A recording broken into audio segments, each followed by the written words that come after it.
As our economy comes out of the pandemic and deals with Brexit, the need to manage primary inflation costs such as food and fuel are right at the top of the agenda. The deal with New Zealand on dairy and meat intends to deal with just that. Well, I think this is a bad deal, and I think the government need to reconsider what they have done to local farmers. This ultimately opens the floodgates to allow substandard products onto our shelves. You only have to look at New Zealand and the use of pesticides, the use of growth hormones. The key for Northern Ireland farmers and GB farmers is the quality and the standards that we expect of our farmers. And ultimately the product that will be coming from New Zealand as a result of this deal will not match that. Therefore, it will leave our farmers at a serious disadvantage. Not only our farmers, but also our consumers. It'll impact our consumers, it'll impact our supermarkets. So this is very serious times for our farming community. Farming here is a massive part of the economy, and this deal may cause fresh problems for an already struggling industry.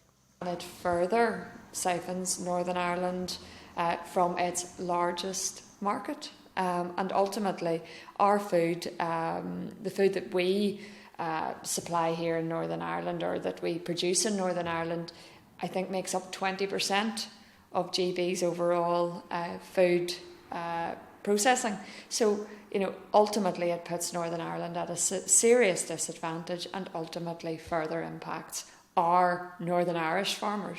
Local meat processors are more concerned over a level playing field. Well, I suppose the concern that I have most in this is, with respect to environmental policy. And what you do expect is trade policy to be coherent with other aspects of policy. Environmental policy, in particular at the moment, is high up the agenda with respect to climate change. And it seems a strange time to be opening the floodgates to imported meat at a time when the carbon footprint of our food in the UK is of concern. And one thing I think that has to be very clear in the minds of government, and we'll be making very clear to government, is that the carbon footprint of beef produced in the UK and lamb produced in the UK is significantly lower than that in the southern hemisphere. This deal is still under consideration by the agri sector, but for our local producers it's already causing worrying problems around pricing.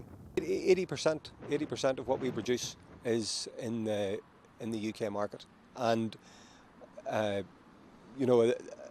we certainly be a concern about the impact of greater volumes of lower cost product on the UK market.